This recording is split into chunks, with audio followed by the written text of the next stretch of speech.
Philip Crowther, international affiliate reporter for the Associated Press, joins me now from the Lincoln Memorial, where he is covering today's Commitment March. Philip, welcome back. Good to see you. I want to talk about the march, but first, let's go back to last night. President Trump formally accepted the Republican nomination. Talk about his speech and the case that he made for his reelection.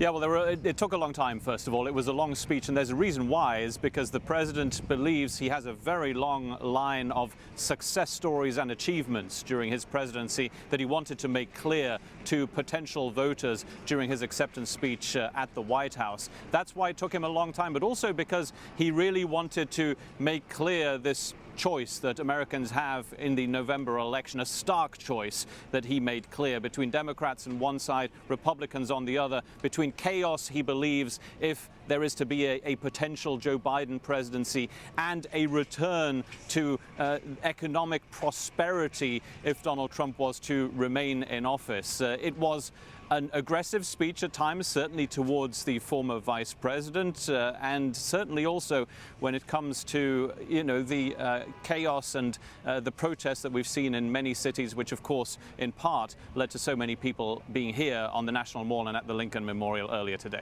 Well, Philip, you've covered both the Democratic and the Republican conventions.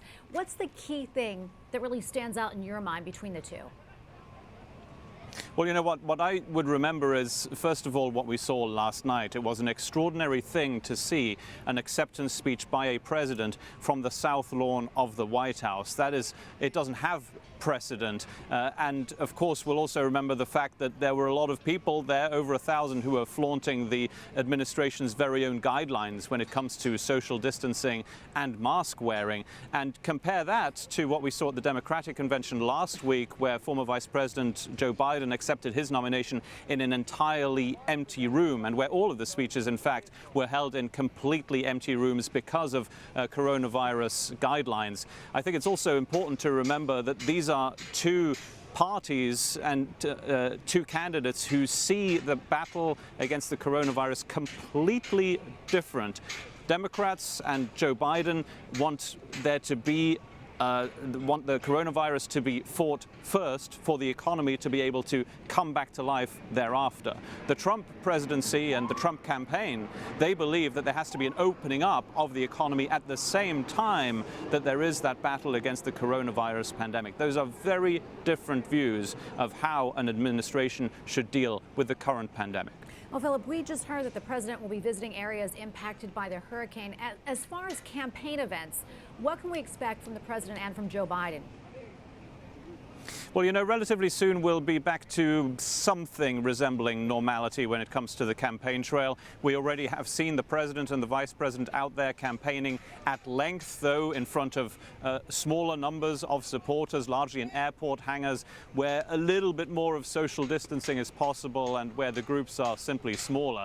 But the Republican ticket has been campaigning during this whole time, essentially over the last 3 or 4 weeks, and certainly during the Democratic convention. We haven't seen Joe Biden and Kamala Harris on the campaign trail at all, outside of Zoom events, essentially online. But that's going to change after Labor Day. Joe Biden said so in a fundraiser yesterday, that he will be traveling again to campaign in some of the crucial swing states. And he has to, after all, because if the president is out there campaigning, then the other candidate on the Democratic side simply has to do it too. He did promise that he'd do it with all the safety precautions that are possible, meaning that contact with voters, that won't happen on behalf of Joe Biden. Well, Philip, we have about 30 seconds left, but I have to get to this. Today you are covering the Commitment March, which marks the anniversary of the 1963 March on Washington for Jobs and Freedom. What's the goal of today's march?